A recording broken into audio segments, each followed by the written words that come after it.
They almost gave the dog away.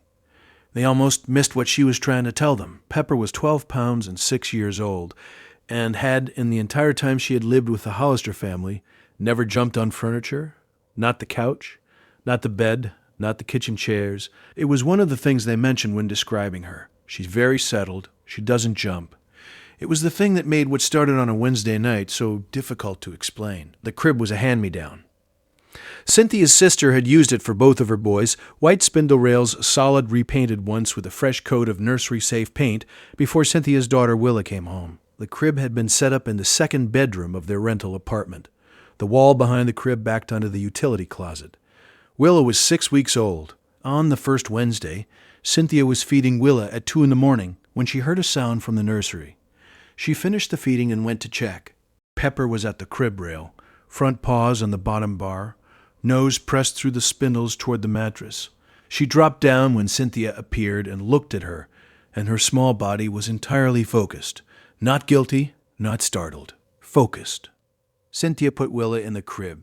Pepper immediately returned to the rail. She corrected her. Pepper stepped back. When Cynthia turned to leave, Pepper was back at the rail. Cynthia's husband, Ray, was working nights at the time. She texted him, "Pepper is obsessed with the crib." He said, "She wants to be near the baby." She thought that was probably right. On the second night, Pepper jumped. She cleared the bottom rail of the crib, barely front paws scrambling, and was in the crib before Cynthia realized what was happening. She picked her out immediately. Pepper was not aggressive. She was pressing her nose to the mattress surface, low, near the corner. Cynthia carried her out of the nursery and closed the door. Pepper scratched at it for the rest of the night. Ray came home at 6 a.m.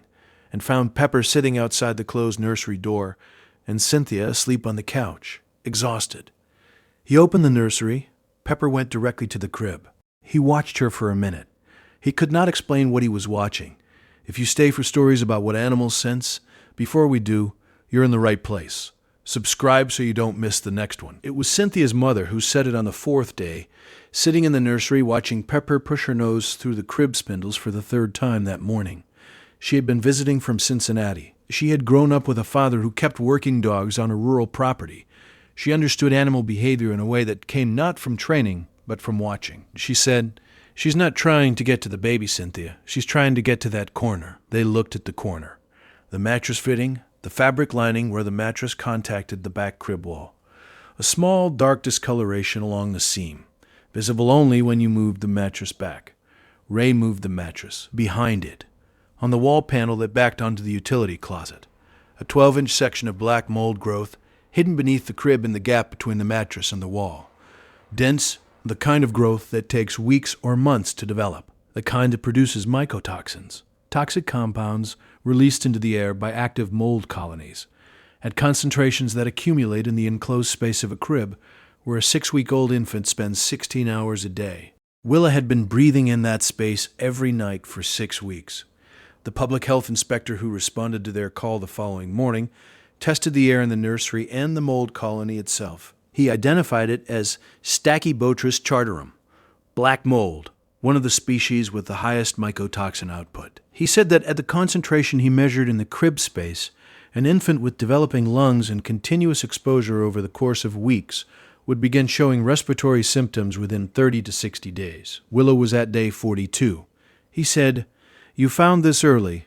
The difference between early and late, with this colony size and an infant this age, is weeks of pulmonary treatment versus not needing it. Has your dog ever done something that made no sense until it was the only thing that made sense? Tell us in the comments." The mycotoxins produced by Stachybotrys are detectable by a dog's nose at concentrations far below what any air quality monitor measures as a threshold. A dog living in the same space as the mycotoxin source registers the compound as a chemical anomaly, something present in a specific location that is not present elsewhere. Pepper had been identifying the location of the source every night since the mold reached a concentration her olfactory system registered as significant. She had been trying to get to it, to show them, through the only method available to her. The crib was removed, the wall was remediated. They moved Willa to a different room for 3 weeks while the work was completed. Pepper was not allowed in the nursery during the remediation process. She sat outside the door for 3 weeks and waited. Every guardian deserves to be seen, even the ones who never asked for anything in return. If stories like this matter to you, subscribe so you never miss the next one. Willa is 8 months old. Her pulmonary function tests are normal. Her pediatrician sees no residual effects from the exposure period. They moved to a new apartment in January. Pepper inspected every room on the first day. She spent 11 minutes in the second bedroom with her nose along the baseboard. She came out and lay down in the hall and did not go back. Ray watched her do it and thought, she's checking for it. They added a mold air quality monitor to the bedroom that week. It is red clean every day since. 12 pounds. 6 years old. Never jumped on anything in her life until the night she needed to. What did your dog do that you still cannot explain? Drop it below. These stories matter.